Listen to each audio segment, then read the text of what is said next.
ce matin au plus haut des cieux. Sois glorifié. Levons les mains devant lui.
Battez des mains, poussez des cris de joie vers l'Éternel votre Dieu.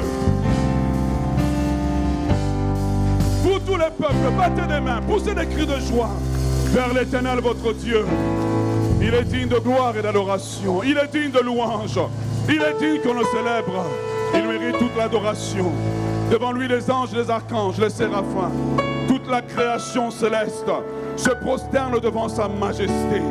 Les royaumes tremblent devant lui.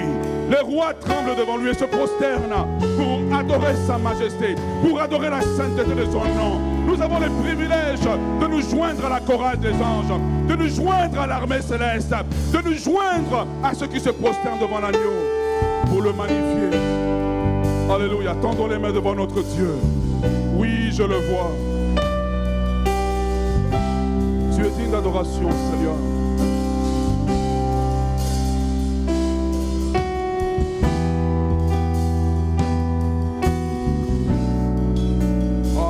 Adoration, Seigneur. Oui, je le vois.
Nous t'élevons, Seigneur. Nous t'adorons, Seigneur. Nous te donnons toute la gloire, toute l'honneur. L'éternité ne suffirait pas, Seigneur, pour déclarer ta beauté, ta grandeur, ta sainteté, ta majesté. Nul n'est comme toi. Nul n'est comparable à toi. Nul n'est semblable à toi. Nul ne peut te ressembler, Seigneur. Nul n'est glorieux comme toi. Nul ne te ressemble, Seigneur. Ta douceur, Seigneur, nous attire à toi de plus en plus. La beauté de ta présence nous attire à toi de plus en plus. Seigneur, tu es le Dieu de gloire. Tu es le Dieu d'éternité. Tu es le Dieu qui règne éternellement. À toi soit la gloire. À toi soit l'honneur. À toi soit la puissance. À toi soit l'autorité. À toi soit le règne. À toi soit la majesté. Nul n'est comme toi, Seigneur. Nous sommes assemblés ici pour t'adorer, pour te donner le meilleur de nous-mêmes. Nous sommes assemblés pour élever nos voix devant le trône de grâce, pour magnifier celui qui règne éternellement. Seigneur, nous sommes venus nous prosterner devant toi pour te dire: à toi soit la gloire, à toi soit l'honneur, à toi soit la puissance, à toi soit le règne. Toi seul mérites tout, toi seul mérites l'adoration, toi seul mérites la louange, toi seul mérites le meilleur de nous-mêmes, Seigneur. Nous sommes venus jeter nos couronnes à tes pieds, jeter nos vies à tes pieds, pour te dire: toi seul es digne, toi seul es digne, Seigneur, de recevoir la gloire, l'honneur, la puissance, le règne, la gloire, l'honneur, l'autorité, Seigneur. Seigneur, reçois l'adoration qui t'est due, Seigneur. Merci, Jésus. Merci pour ta grâce, Seigneur. Merci pour le bien que tu nous fais. Nous passerons l'éternité à te célébrer. Nous passerons l'éternité à contempler ta face. Nous passerons l'éternité à contempler ta face. Et nous crierons avec les archanges, les séraphins et toute la création céleste: Saint, Saint, Saint est l'Éternel notre Dieu. La terre est remplie de sa gloire. Saint, Saint, Saint est l'Éternel notre Dieu. La terre est remplie de sa gloire. Saint, Saint, Saint est l'Éternel notre Dieu. La terre est remplie de sa gloire. Saint, Saint, Saint est l'Éternel notre Dieu. La terre est remplie de ta gloire. Ce n'est pas un concert que tu demandes, Seigneur, mais c'est des cœurs qui s'offrent à toi. C'est des cœurs qui montent à l'autel du sacrifice et qui s'offrent à l'autel comme un parfum de bonne odeur, comme un sacrifice vivant, Seigneur. Personne n'est comme toi, Seigneur. Je l'adorerai, lui seul, car il en est digne. Celui qui était, qui est, qui vient.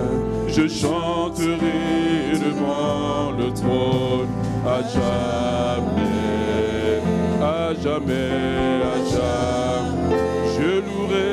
Je louerai l'agneau de Dieu qui est sur le trône. Je l'adorerai. Ah, tu es digne. Tu mérites le meilleur de nous-mêmes. Celui je chanterai devant le trône à jamais, à jamais, à jamais, à jamais, à jamais, à jamais, oui, à jamais. À lui soit la gloire. À lui soit l'honneur, à lui soit la puissance, à lui soit nos acclamations, à lui soit nos cris de joie, à lui soit nos louanges. Je louerai l'agneau qui est sur le trône, je l'adorerai. Seul, car il en est digne. Celui qui est, je chanterai devant le trône à jamais.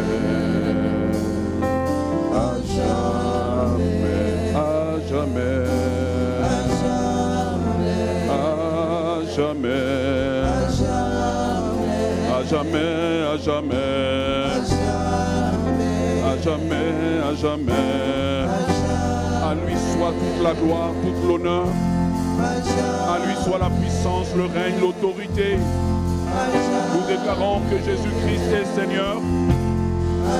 Que tout genou fléchira, toute langue confessera que Jésus-Christ est Seigneur. Nous déclarons ce matin qu'il est le roi des rois, le Seigneur des seigneurs, le tout-puissant, digne de louange, digne d'acclamation, digne de recevoir le meilleur de nous-mêmes.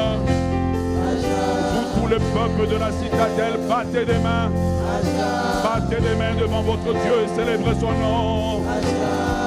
Nous voulons célébrer ton nom. Nous voulons élever ton nom. Nous voulons magnifier ton nom. Nous voulons adorer ton nom. Je louerai l'agneau de Dieu qui est sur le trône. Je l'adorerai.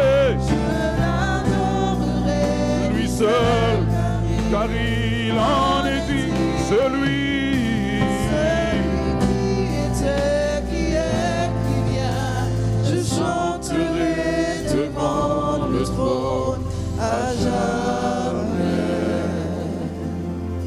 Si vous passerez l'éternité avec nous, est-ce que vous pouvez acclamer le Seigneur en anticipation? Alléluia. De ce temps merveilleux que nous aurons dans sa présence. Est-ce que nous pouvons acclamer le Seigneur ce matin? Tu es digne de recevoir nos acclamations, Seigneur. Merci beaucoup. Merci beaucoup. Veuillez prendre place dans la présence de Dieu. Alléluia. Qui était là le vendredi? Qui était là le vendredi? Est-ce qu'il y a un peuple de VIP ici? Merci. Vendredi, c'était terrible. Je suis monté pour prêcher. Et puis on a entonné un chant. Et puis c'était fini. Le Saint-Esprit est descendu. Il a pris toute la place. Et nous bénissons le Seigneur pour ce qu'il fait. Nous bénissons le Seigneur pour sa main puissante qui agit, pour les guérisons, pour les délivrances, pour les nouvelles naissances que nous voyons parmi nous. Le Seigneur fait pour nous des grandes choses. Quelqu'un dit Amen. Quelqu'un dit Amen. Quelqu'un donne un Amen vivant à Jésus. Alléluia. Tu vois, il y a des Amen que tu donnes, ça doit être les Amen de Job. Tu vois, quand Job disait Amen, Dieu pouvait dire au ciel, as-tu remarqué? Il y a des Amen que tu donnes, Dieu se vante de toi. Dieu dit, as-tu remarqué mon serviteur Job? Est-ce que vous êtes avec moi? Et nous bénissons le Seigneur pour le travail qu'il fait. Je vous annonce que nous allons bientôt avoir la nuit des amoureux de Dieu pour ceux qui veulent expérimenter une touche de Dieu. Souvent, nous venons au culte et notre accent, c'est attendre la prédication. Mais le véritable culte, c'est l'adoration. Nous devons développer un peuple d'adorateurs, des gens qui aiment demeurer dans la présence. Adorer jusqu'à ce que je n'ai plus de mots, plus d'expressions, plus rien à dire devant ce trône, si ce n'est que mon silence. C'est là maintenant que l'adoration crée l'atmosphère favorable pour que quand le message vient, ce n'est pas seulement un message intellectuel, mais c'est un message de l'Esprit de Dieu qui produit des délivrances, qui produit des guérisons, qui produit des libérations, qui produit des changements. Mais ce qui prépare l'atmosphère, c'est l'adoration. Parce que la Bible nous dit que Dieu siège au milieu de la louange et de l'adoration de son peuple. Amen. Alors nous allons passer à la parole du Seigneur ce matin. Nous allons commencer une série de quelques messages qui vont nous amener au cœur du sujet principal de la parole de Dieu, qui est la famille. Et ce que nous allons partager, je vous prie de ne pas manquer, s'intitule « La famille face à sa destinée ». La famille face à sa destinée. Est-ce que vous savez que Dieu a des plans et des projets pour votre famille? De ce côté-là, j'entends Amen. Ici, vous êtes là? Ah, ok, d'accord. Est-ce qu'on peut dire Amen tous ensemble? Amen. La famille face à sa destinée. Comment être une famille qui reçoit des promesses de Dieu et qui rentre dans la réalisation des promesses de Dieu? Malheureusement, lorsque nous allons aller auprès du Seigneur, nous allons nous rendre compte que peut-être 90% des promesses que Dieu nous a faites, nous ne les avons jamais vues se réaliser. Comment faire rentrer votre famille dans une dimension supérieure avec Dieu? Comment transformer votre famille dans une famille qui vit l'extraordinaire de Dieu? C'est ce que nous voulons voir pendant cette série de messages Je vous inviterai à lire 3 textes avec moi. J'ai choisi évidemment quelqu'un pour faire les lectures pour nous. Le premier texte, et le texte devrait être à l'écran. Le premier texte sera dans Genèse chapitre 12, le verset 1 au verset 7, un texte qui est bien connu. Genèse chapitre 12, le verset 1 au verset 7.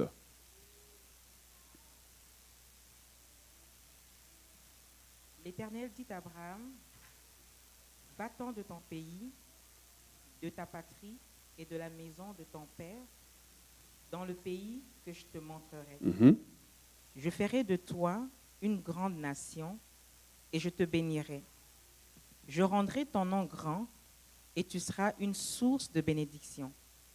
Je bénirai ceux qui te béniront et je maudirai ceux qui te maudiront. Et de toutes les familles de la terre seront bénies en toi. Abraham partit comme l'Éternel le lui avait dit, et Lot partit avec lui. Abraham était âgé de 75 ans lorsqu'il sortit de Charan. Abraham prit Saraï, sa femme, et Lot, fils de son frère, avec tous les biens qu'ils possédaient et les serviteurs qu'ils avaient acquis à Charan. Ils partirent pour aller dans le pays de Canaan, et ils allèrent au pays de Canaan. Abraham parcourut le pays jusqu'au lieu nommé Sichem, jusqu'aux chênes de Morée.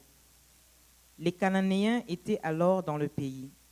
L'Éternel apparut à Abraham et dit, « Je donnerai ce pays à ta postérité. » Et Abraham bâtit là un autel à l'Éternel qui lui était apparu. Amen. Le second texte sera dans 2 Samuel chapitre 7, le verset 1 à 17, un texte bien connu aussi. 2 Samuel chapitre 7, le verset 1 au verset 17. Lorsque le roi habita dans sa maison et que l'Éternel lui eut donné du repos, après l'avoir délivré de tous les ennemis qui l'entouraient, il dit à Nathan, le prophète, « Vois donc, j'habite dans une maison de cèdre, et l'arche de Dieu habite au milieu d'une tente. » Nathan répondit au roi, « Va, fais tout ce que tu as dans le cœur, car l'Éternel est avec toi. » La nuit suivante, la parole de l'Éternel fut adressée à Nathan. « Va dire à mon serviteur David, ainsi parle l'Éternel, est-ce toi qui me bâtirais une maison pour que j'en fasse ma demeure? Mais je n'ai point habité dans une maison depuis le jour où j'ai fait monter les enfants d'Israël hors d'Égypte jusqu'à ce jour. J'ai voyagé sous une tente et dans un tabernacle. Partout où j'ai marché avec tous les enfants d'Israël, ai-je dit un mot à quelqu'une des tribus d'Israël à qui j'avais ordonné de paître mon peuple d'Israël? Ai-je dit, pourquoi ne me bâtissez-vous pas une maison de cèdre? Maintenant, tu diras à mon serviteur David, ainsi parle l'Éternel des armées. Je t'ai pris au pâturage derrière les brebis pour que tu fusses chef sur mon peuple Israël. J'ai été avec toi partout où tu as marché. J'ai exterminé tous tes ennemis devant toi et j'ai rendu ton nom grand, le nom des grands qui sont sur la terre. J'ai donné une demeure à mon peuple, à Israël, et je l'ai planté pour qu'il soit fixé et ne soit plus agité, pour que les méchants ne l'oppriment plus comme auparavant. Et comme à l'époque où j'avais établi des juges sur mon pays Israël, sur mon peuple Israël, je t'ai accordé du repos en te délivrant de tous tes ennemis. Et l'Éternel t'annonce qu'il te créera une maison. Et je continue. Quand tes jours seront accomplis, que tu seras couché avec tes pères, j'élèverai ta postérité après toi. Est-ce qu'on peut le souligner? J'élèverai ta postérité après toi. Et celui qui sortira de tes entrailles, j'affermirai son règne. Ce sera lui qui bâtira une maison en mon nom. J'affermirai pour toujours le trône de son royaume. Je serai pour lui un père et il sera pour moi un fils. S'il fait mal, je le châtierai avec la verge des hommes et avec la coupe des enfants des hommes. Avec les coups des enfants des hommes. Mais ma grâce ne se retirera point de lui. Comme je l'ai retiré de Saül, que j'ai rejeté devant toi. Ta maison et ton règne seront pour toujours assurés. Ton trône sera pour toujours affermi. Nathan rapporta à David toutes ces paroles et toute cette vision. Amen. Le dernier texte, Psaume 92, le verset 13 au verset 16 pour terminer. Lecture nécessaire pour pouvoir mettre en musique ce que le Seigneur veut communiquer à chacun d'entre nous ici. Psaume 92, le verset 92, merci. Tu marcheras sur le lion et sur l'aspic. Tu fouleras le Non, lionceau. non, je pense que vous êtes dans le mauvais. Je vais le lire moi-même. Les justes, Oui. parfait. Les justes croissent comme le palmier, ils s'élèvent comme le cèdre du Liban. Plantés dans la maison de l'Éternel, ils prospèrent dans les parvis de notre Dieu. Ils portent encore des fruits dans la vieillesse et ils sont pleins de sève et de verdoyants pour faire connaître que l'Éternel est juste. Il est mon rocher et il n'y a point en lui d'iniquité. Amen. Amen. Je voudrais intituler le message de ce matin, pour ceux qui sont là, dans le premier message, c'est construire une couverture spirituelle. Construire une couverture spirituelle. Frères et sœurs dans le Seigneur, s'il y a une chose que Satan n'aime pas, c'est la famille. Vous êtes là? S'il y a une chose que Satan n'aime pas, c'est la famille. S'il y a une chose que Satan veut détruire, c'est la famille. La famille, c'est la base de tout. Et s'il y a une chose dans laquelle l'ennemi s'acharne, c'est de détruire ta famille. Parce qu'il sait que les grandes bénédictions de Dieu passent par la famille. Les grandes bénédictions de Dieu passent par des lignées. Donc s'il détruit la famille, il bloque en fait la bénédiction de Dieu pour les générations à venir. Combien d'entre nous avons vu des familles?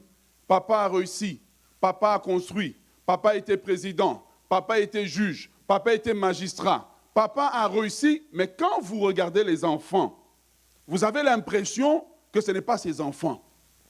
S'il y a une chose que l'ennemi essaye aujourd'hui de détruire, c'est la famille. Et le sujet de la famille ne doit pas être pris à la légère, ni par les parents, ni par l'Église, ni par la société. Parmi les 5 piliers d'une bonne société, un des piliers, c'est la famille.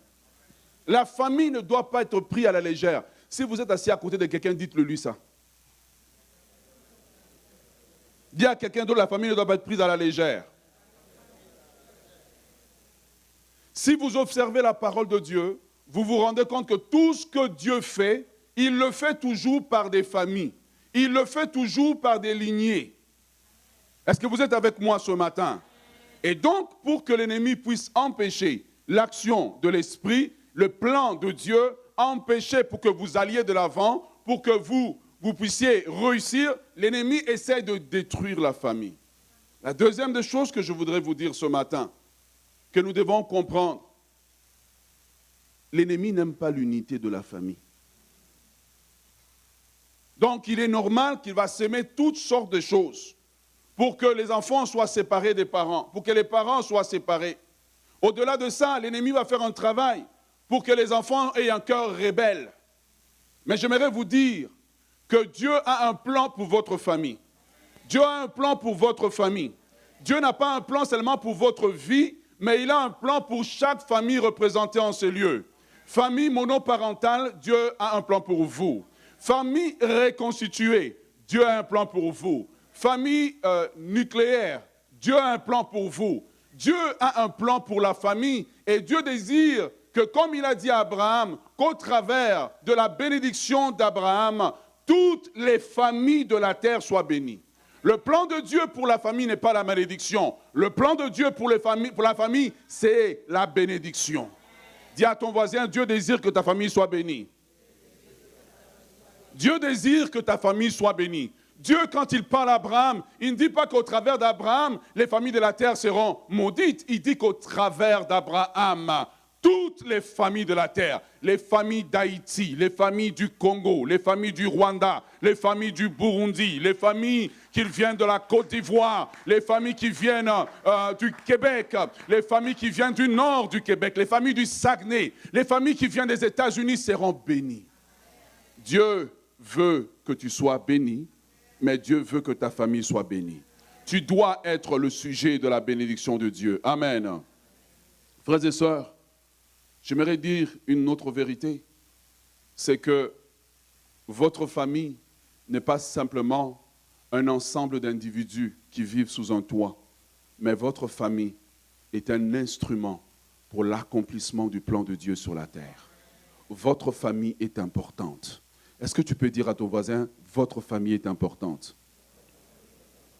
Tu te regardes comme un sans-nom, mais quand Dieu te regarde, il dit depuis l'éternité, j'avais prévu que votre famille va jouer un rôle dans mon plan.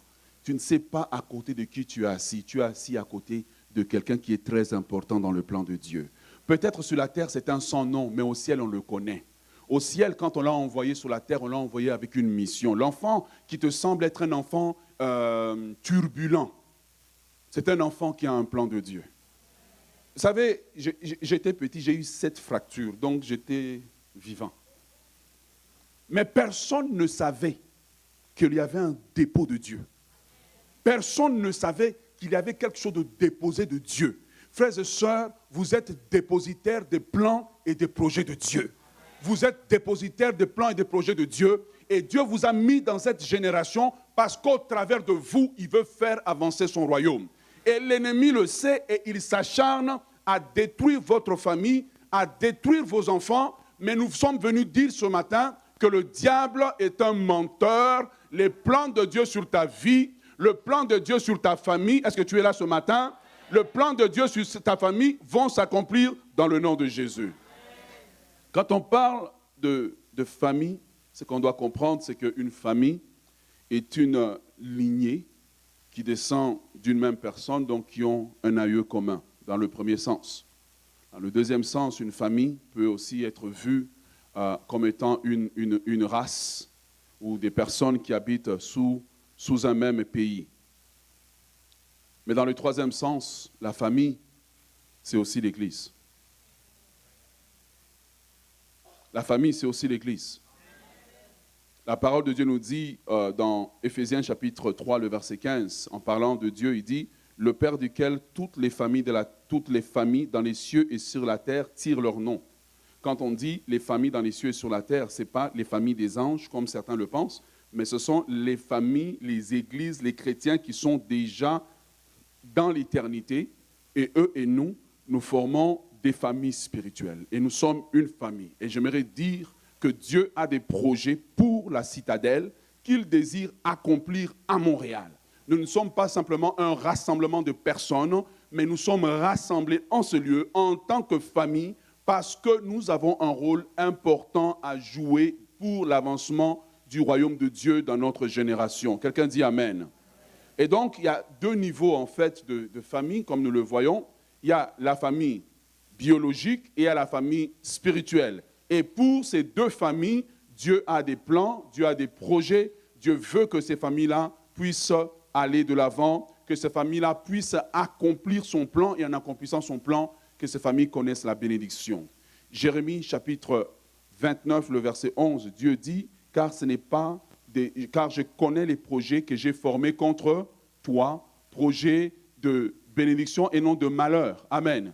Dieu a toujours formé des projets de bénédiction. Dieu veut que tu sois béni. Dieu veut que ta famille soit bénie. Dieu n'est pas heureux lorsqu'il voit que vous souffrez, lorsqu'il voit que vous souffrez, que l'ennemi vous attaque, que vous êtes en débandade. Dieu veut que ta famille soit bénie. Qu'importe le passé que vous avez connu, si tu écoutes cette série de messages, tu verras une transformation dans la vie de ta famille. Amen. Certains, peut-être issus de l'immigration ou bien qui ont connu un divorce se posent des questions sur eux-mêmes. Et Dieu répond à cette question dans Ésaïe chapitre 40, le verset 27. Dieu dit, « Pourquoi dis-tu Jacob? Pourquoi dis-tu Israël? Ma destinée est cachée devant l'Éternel. Mon droit passe inaperçu devant Dieu. » N'est-ce pas le sentiment de plusieurs ici? N'est-ce pas le sentiment de plusieurs hommes ici? N'est-ce pas le sentiment de plusieurs femmes ici? N'est-ce pas le sentiment de plusieurs jeunes ici?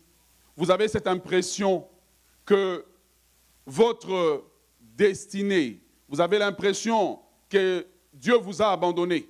Vous avez l'impression que Dieu ne répond pas à vos prières. Vous avez l'impression que vous vivez et vous existez simplement pour faire du 9 à 5, vous levez le matin, aller travailler et puis revenir, venir à l'église, taper des mains et partir. Je suis venu de la part de Dieu ce matin pour vous dire qu'il y a plus que Dieu a pour vous. Je suis venu pour vous dire que Dieu a des plans et des projets pour votre vie. Que Dieu vous a mis dans cette génération parce qu'il a des choses qu'il veut accomplir pour vous, par vous et au travers de vous. Quelqu'un dit Amen. Et voilà pourquoi il est important pour nous d'avoir cette nouvelle mentalité. Qu'en tant que famille, nous n'existons pas simplement, mais nous sommes là parce que Dieu veut nous bénir. Nous sommes là parce que Dieu a des projets et des plans qu'il veut accomplir pour notre vie. Amen. Et au moment où Dieu dit ça à Israël, Israël est en captivité. Israël est emmené en captivité. On a l'impression qu'il n'y a plus de lendemain. Alors que les anciens du peuple se posent des questions, Dieu dit, j'ai entendu, et il dit, pourquoi dis-tu? Qu'est-ce que tu dis sur toi ce matin? Qu'est-ce que tu dis sur ta famille? Peut-être que tu es arrivé à un point où tu attends seulement, tu sais quoi, je vais juste prendre ma retraite et puis je vais mourir. Dieu dit, je n'ai pas encore terminé. Moïse avait 80 ans lorsque j'ai dit à Moïse, je peux te recycler et te donner une nouvelle carrière. Peut-être que tu dis, c'est fini. Jacob, quand il pensait que c'était fini, Dieu lui dit, ce n'est pas terminé. Peut-être que tu regardes l'église et puis tu dis, écoute, on ne va jamais rien voir d'extraordinaire de Dieu. Je suis venu de la part de Dieu, non seulement dire à toi, mais dire à l'ennemi, dire à l'atmosphère que c'est seulement un commencement des grandes choses que Dieu va faire. Et comme on a l'habitude de le chanter, Dieu va faire encore des miracles, Dieu va faire encore des prodiges. Est-ce que quelqu'un peut acclamer le Seigneur ce matin? Alléluia.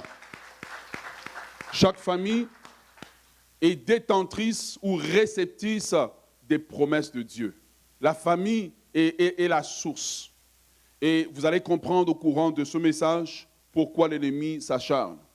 Premièrement, ce qu'il faut comprendre, c'est que chaque famille des enfants de Dieu et comme Église en tant que famille fait généralement face à 4 défis que je veux citer rapidement. Ce n'est pas l'objet principal de mon message.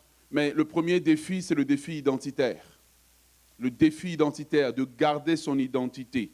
Si je vous pose la question, nous avons ici la famille Kabambi.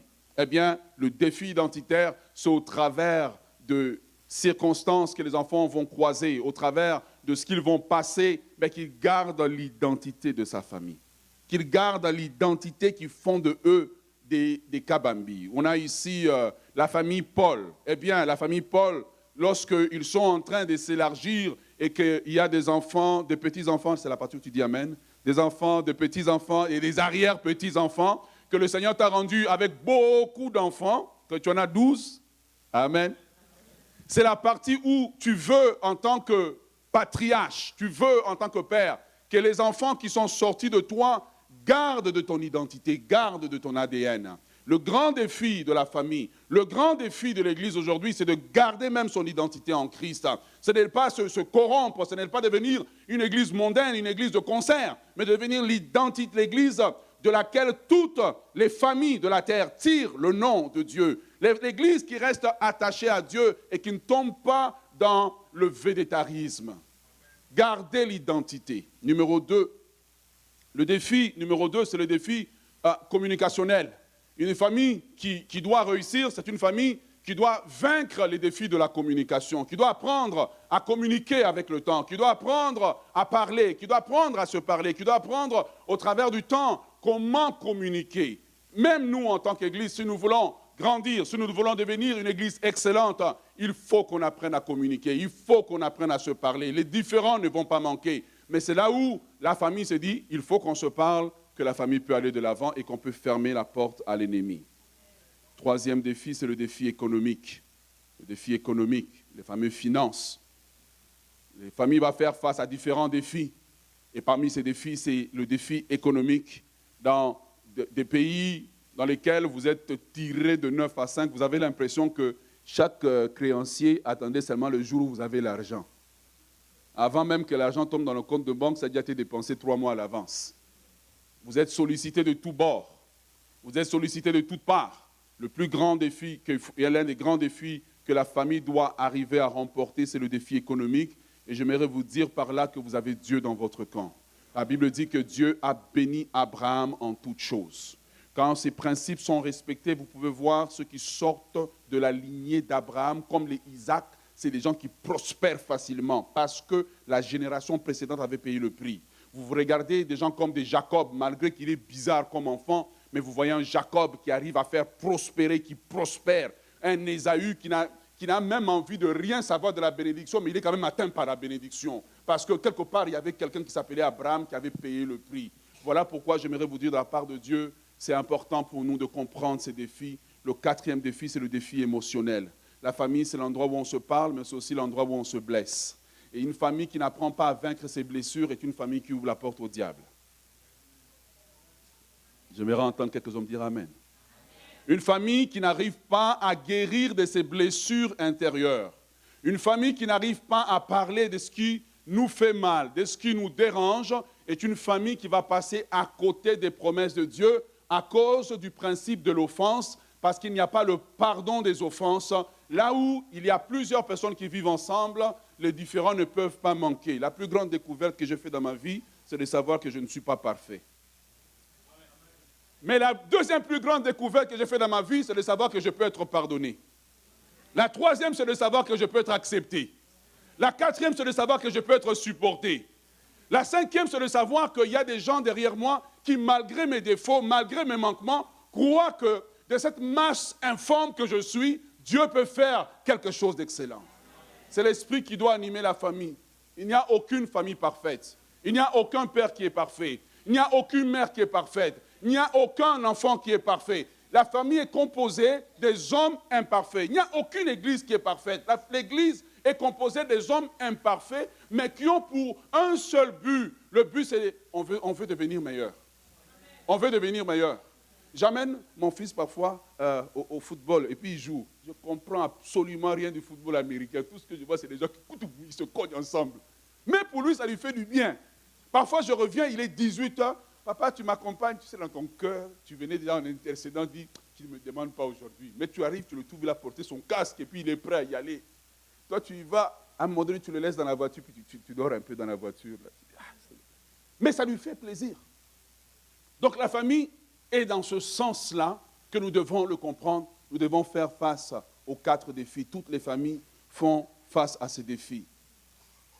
Mais ce que j'aimerais que nous puissions comprendre, c'est que la première base d'une famille qui va entrer dans sa destinée, qui va entrer dans la possession des promesses que Dieu a pour elle. Est-ce que tu peux dire à ton voisin, j'ai des promesses? Si tu es homme, dis à ton épouse, nous avons des promesses. Là, ça a diminué. Dis à ton épouse, nous avons des promesses. Nous devons entrer en possession de ces promesses. Frères et sœurs, j'aimerais que nous puissions comprendre ceci.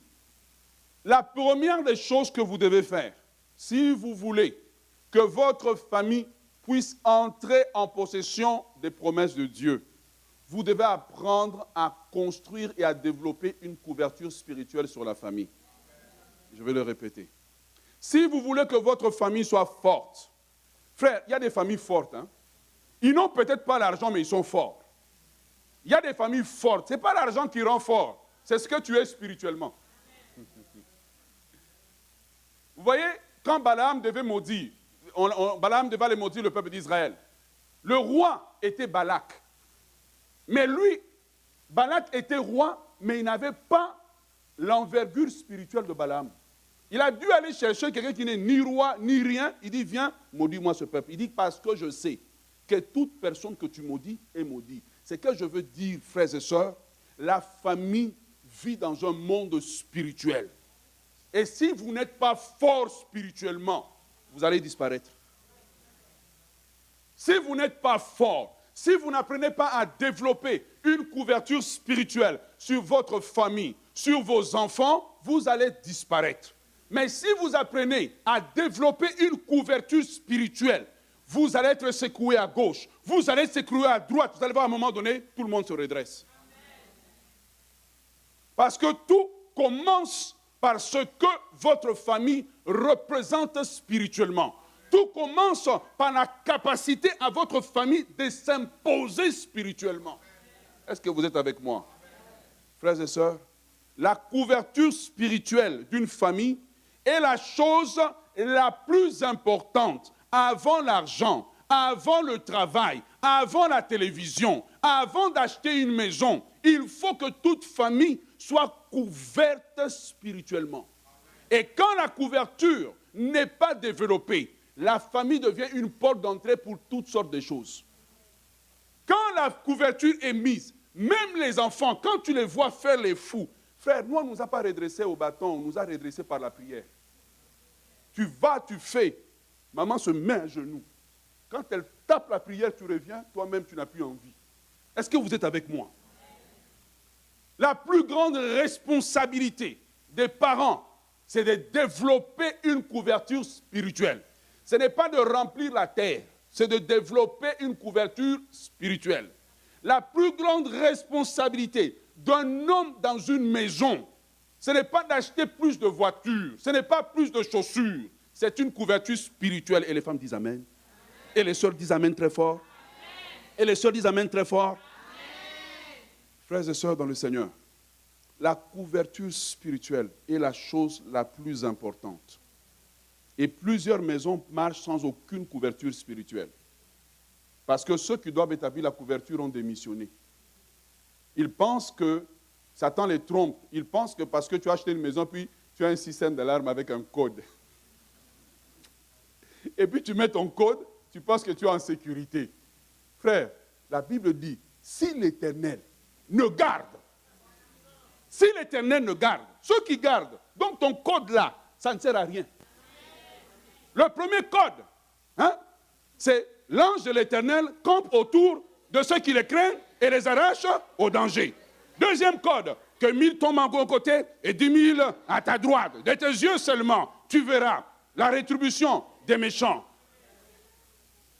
Est-ce que vous êtes avec moi? Troisième code, tu me poussais pour me faire tomber, mais l'Éternel m'a secouru. Quatrième code, invoque-moi et je te répondrai. Ah.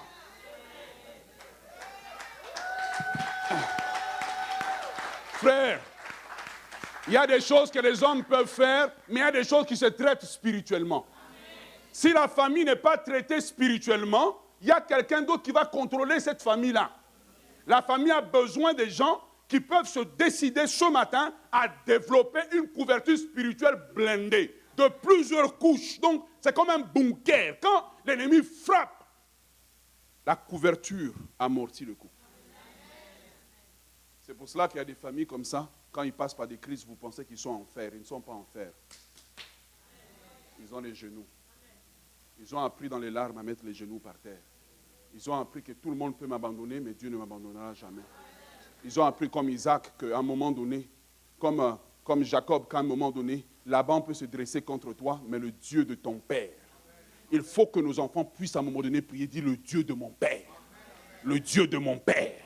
Il faut que l'enfant prie. Tu sais, quand un enfant commence à prier dans la crise, il dit le Dieu de mon père. Ça veut dire que le père a fait un bon travail. Quand l'enfant dit le Dieu de ma mère, ça veut dire que la mère a fait un bon travail. Mais si dans la crise, il dit oh Dieu, tu as raté. Ça veut dire que tu as raté.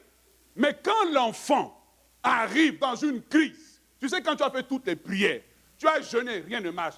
Tu as prié, rien ne marche. Au fond, quand tu arrives acculé au mur, tu dis, bon, peut-être qu'on ne m'écoute pas pour moi. Tu changes de camp. Tu dis, le Dieu de mon père, le Dieu de ma mère. La couverture spirituelle établit une protection. Mon frère, je vais te parler des choses qui marchent. Je ne suis pas un homme de théorie. Ce que je te dis, c'est ce qui marche. Si tu appliques, tu verras la différence. La couverture spirituelle établit une identité. La couverture spirituelle établit une ou des alliances. Je répète, la couverture spirituelle établit une protection. Alors, les chrétiens classiques vont dire, ah, mais on est protégé par le sang de Jésus, oui. Mais il y a des protections encore, il y a d'autres protections que tu peux rajouter. C'est comme quand tu as plusieurs assurances à la maison. Elle établit une identité, elle établit des alliances. Psaume 91, le verset 1 à 10. Est-ce que vous êtes bénis ce matin? Ok. Psaume 91, verset 1 à 10. Merci beaucoup à notre lectrice de ce matin, qui nous fait du bien. J'aimerais vous donner, parce que le grand problème, c'est que la plupart d'entre vous, vous vivez maintenant en Occident. Donc, parce que vous vivez en Occident, vous voyez des voitures qui circulent, tu sors, il n'y a pas un policier qui te dit, bon, donne un peu un 5 ici pour que je te laisse passer. Donc, vous marchez, et puis vous avez l'impression que, parce que vous marchez, vous pouvez sortir, rentrer, et vous avez l'impression que l'atmosphère spirituelle est libre. Je vous dis la vérité. L'atmosphère spirituelle, le monde spirituel là, est plein de choses qui circulent. Plein de choses qui circulent. Surtout à l'époque où on s'approche de l'Halloween. On a déjà donné des quotas à certaines personnes. On dit, toi, on veut 15. Toi, on veut ça. Toi, on veut ça. Surtout qu'on s'approche de la fin de l'année. Vous ne devez pas marcher en pensant que, parce que je ne vois rien, rien n'arrive. Il y a beaucoup de choses qui sont dans le rien là, qui peuvent arriver. C'est pour cela que si tu ne développes pas sur ta famille, sur ta femme, sur tes enfants, sur ta famille, une couverture spirituelle, frères et sœurs, à un moment donné, des catastrophes vont commencer à arriver, vous risquez de terminer, la famille risque de se terminer. Les familles qui survivent, c'est des familles qui ont des couvertures spirituelles. Ok. Psaume 91, verset 1 à 10, qu'est-ce que la Bible nous dit? Celui qui demeure sous l'abri du Très-Haut Celui qui demeure où ça? Ah. Ok, oui, continue. repose à l'ombre du Tout-Puissant. Mhm. Je dis à l'Éternel, mon refuge et ma forteresse, mon Dieu en qui je me confie. Mhm. Car c'est lui qui te délivre du filet de l'oiseleur, Mhm. de la peste et de ses ravages. Il te couvrira de ses plumes et tu trouveras un refuge sous ses ailes. Oui. Sa fidélité est un bouclier et une cuirasse. Amen. Tu ne craindras ni la terreur de la nuit, ni la flèche qui vole de jour, ni la peste qui marche dans les ténèbres, Mhm. ni la contagion qui frappe en plein midi. Que 1000 tombent à ton côté et 10 000 à ta droite, Oui. tu ne seras pas atteint. De tes yeux seulement tu regarderas et tu verras la rétribution des méchants. Amen. Car Merci. On va s'arrêter là à cause du temps. Ce que j'essaie de vous montrer, frère. À un moment donné, je priais, puis le Seigneur m'a ouvert les yeux et me dit, regarde l'environnement spirituel. Il y a des choses qui volent. Si vous remettez-moi le verset 5 à 6, je pense. 5 à 6.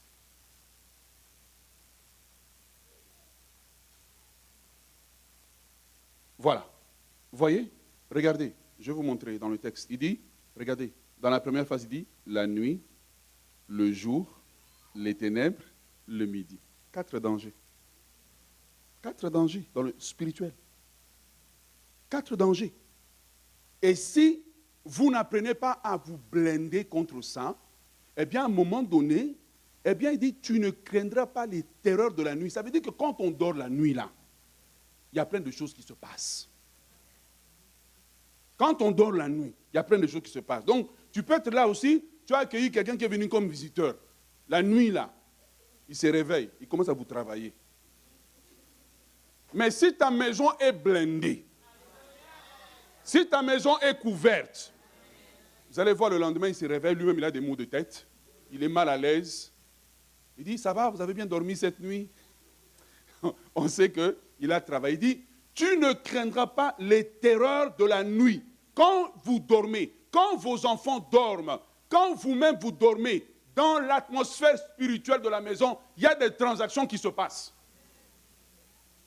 Et une des façons de bloquer la transaction, c'est établir une couverture. Ce n'est pas seulement faire une prière de 2 minutes.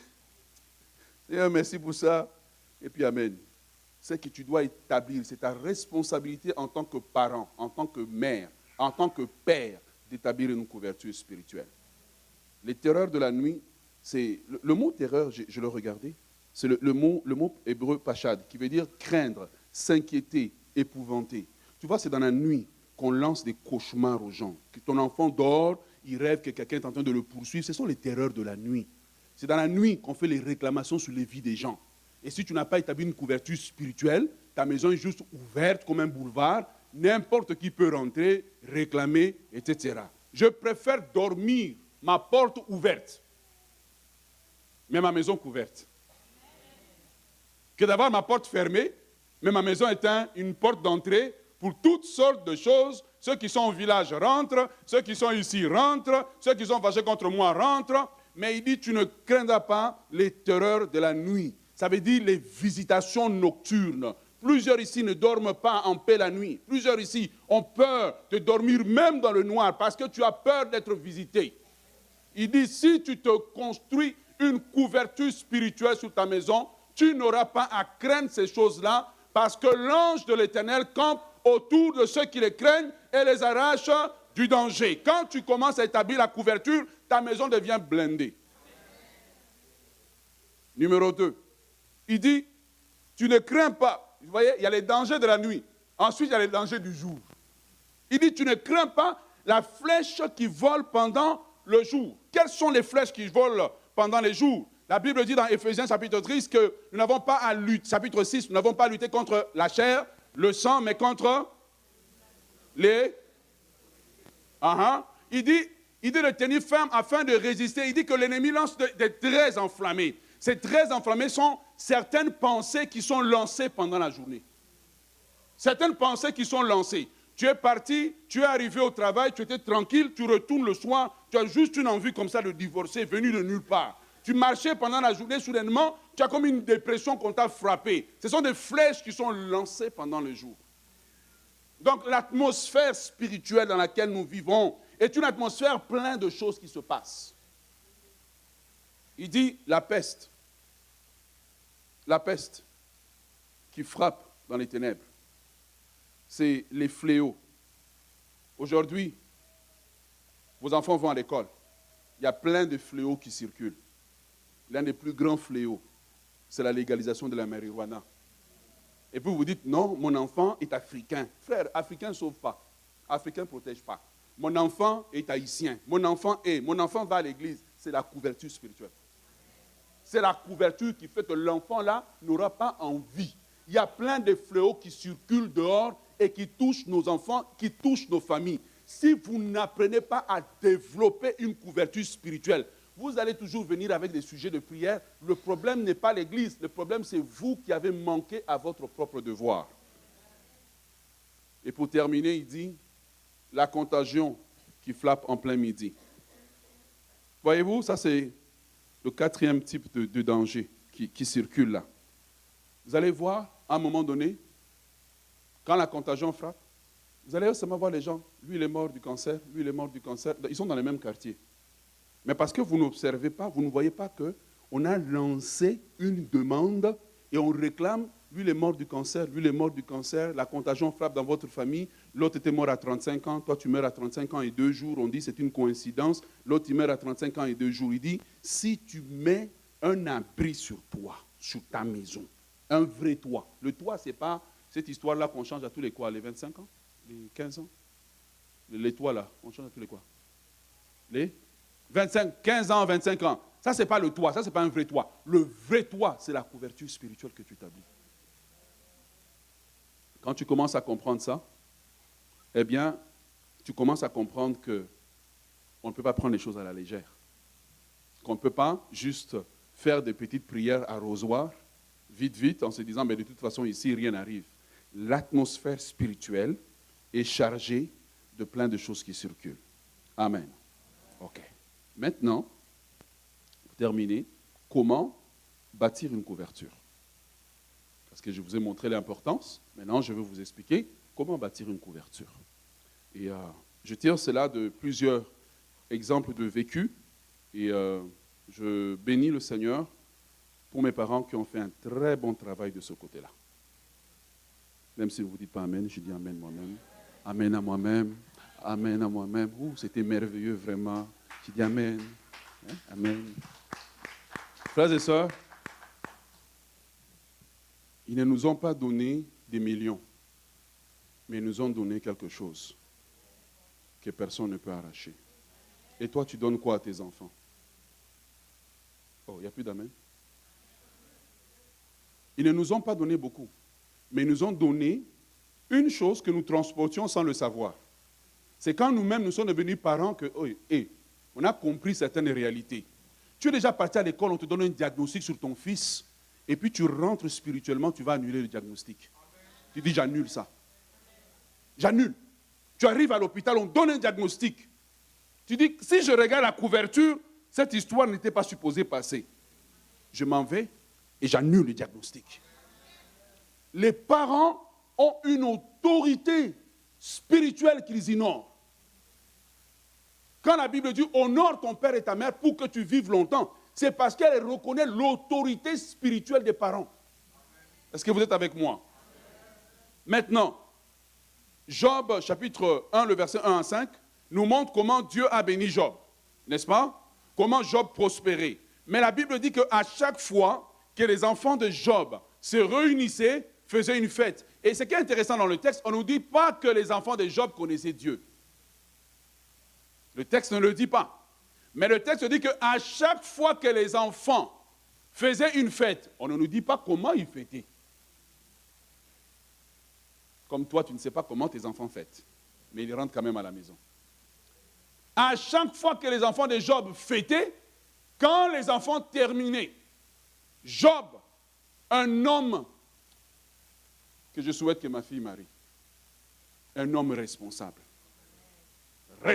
spirituel de sa maison. Job, quand les enfants ont fini, peut-être que les enfants dorment après avoir bu, on ne sait pas. Mais Job, en arrière, élève l'autel. Il dit, je dois couvrir ses enfants. Frère, parfois ce n'est pas les remarques que tu fais à l'enfant, c'est la couverture. Parce que la couverture limite même jusqu'où il peut aller. C'est la couverture. Quand tout le monde a fini de fêter, que tout le monde s'en va, Job dit, je ne peux pas laisser ces enfants aller comme ça, je dois prendre ma responsabilité et établir une couverture sur eux. Parce qu'il dit, on ne sait jamais. La première étape pour établir une couverture, c'est prier et jeûner régulièrement pour votre famille et pour vos enfants. Ça, c'est en dehors de vos temps de prière. C'est prier et jeûner régulièrement.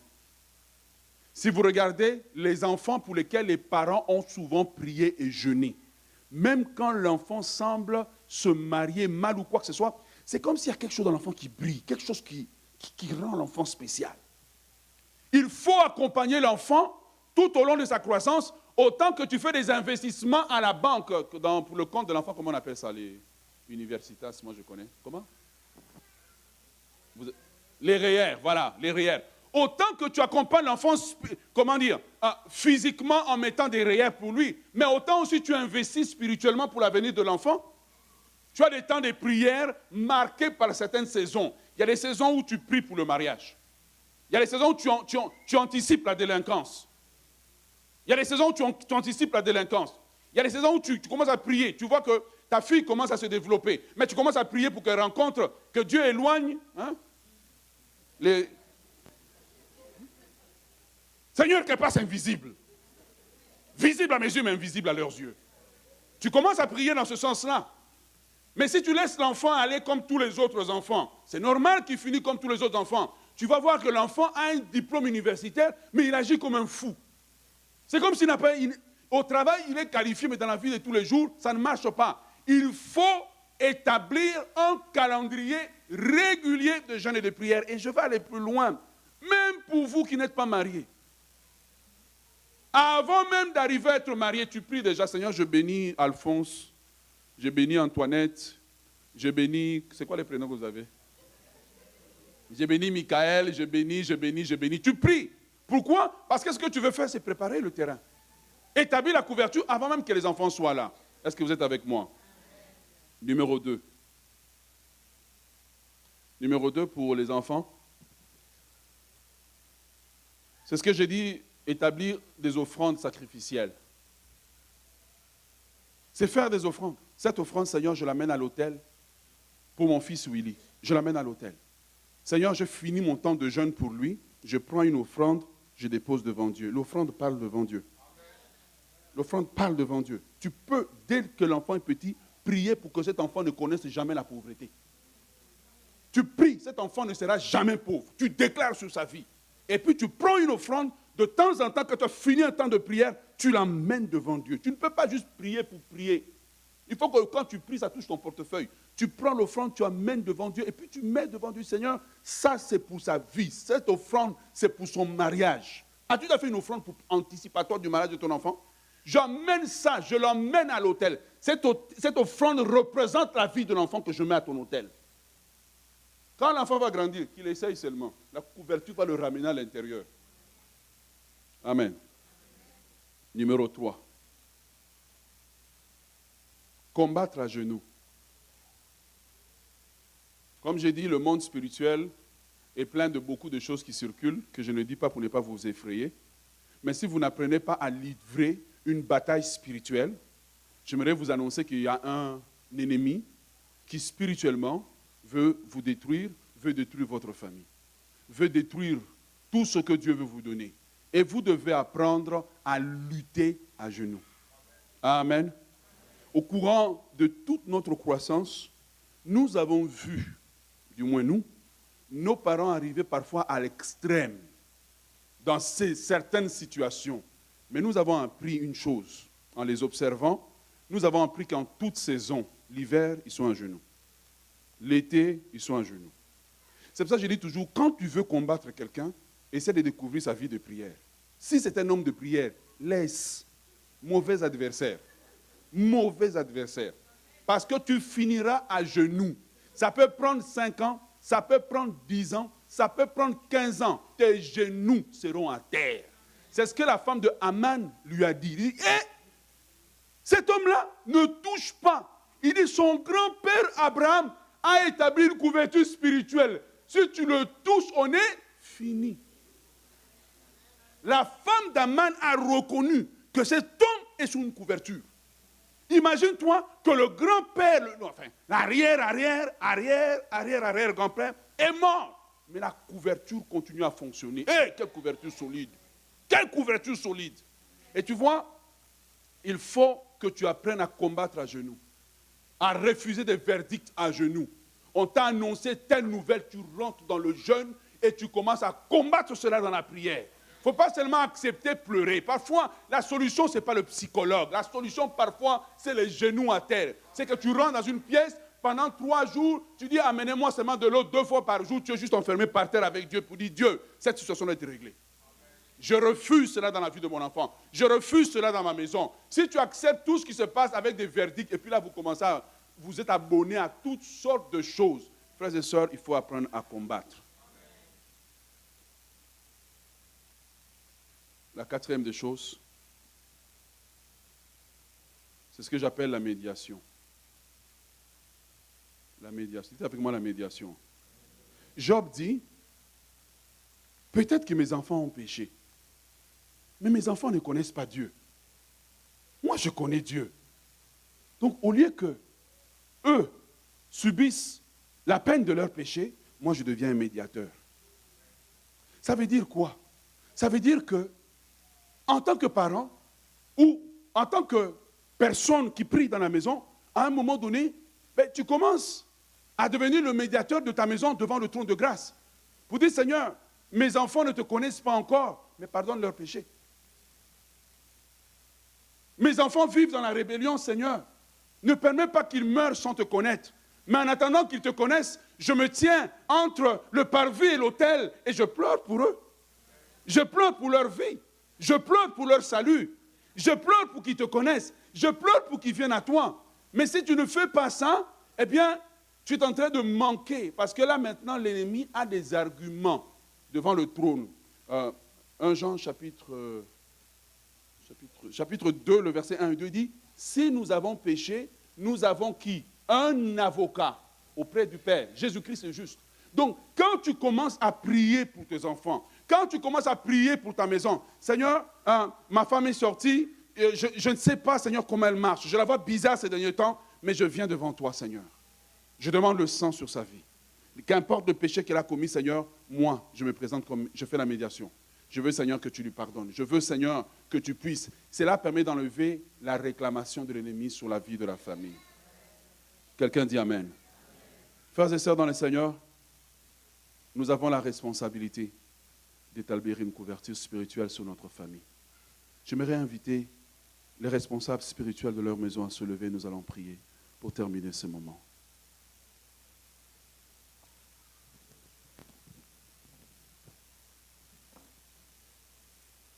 C'est au moment où on se lève, je vous dis la 5e chose, c'est nettoyer sa maison spirituellement. Nettoyer la maison. Tout le monde sort, tout le monde rentre, on ne sait pas où les gens ont mis les pieds. Tout le monde sort, tout le monde rentre, on ne sait pas qu'est-ce que les gens ont touché. Mais c'est venir dans la maison, Seigneur, nettoie cette maison de tout ce qui ne t'honore pas. Nettoie cette maison de tout ce qui chasse ta présence. Nettoie cette maison de tout ce qui ne te fait pas plaisir. Seigneur, regarde, mes enfants, la musique qu'ils écoutent ne t'honore pas. Seigneur, je prie que cette maison soit nettoyée de l'influence de cette musique et cette musique n'ait aucun effet sur leur vie. Frères et sœurs dans le Seigneur, la famille qui rentre dans sa destinée, c'est la famille qui commence par établir une couverture spirituelle. Jésus, je viens à toi. Tel que je suis, je viens à toi. Je viens à toi. Jésus, je viens à toi tel que je suis. Jésus, je viens. Jésus, je viens à toi, tel que je suis. Oh, Jésus, je viens. Eh oui, je viens à toi, oh, tel que je suis. Nous allons prier un moment et tu vas dire à Dieu, j'ai entendu ta parole, aide-moi à me lever et établir une couverture.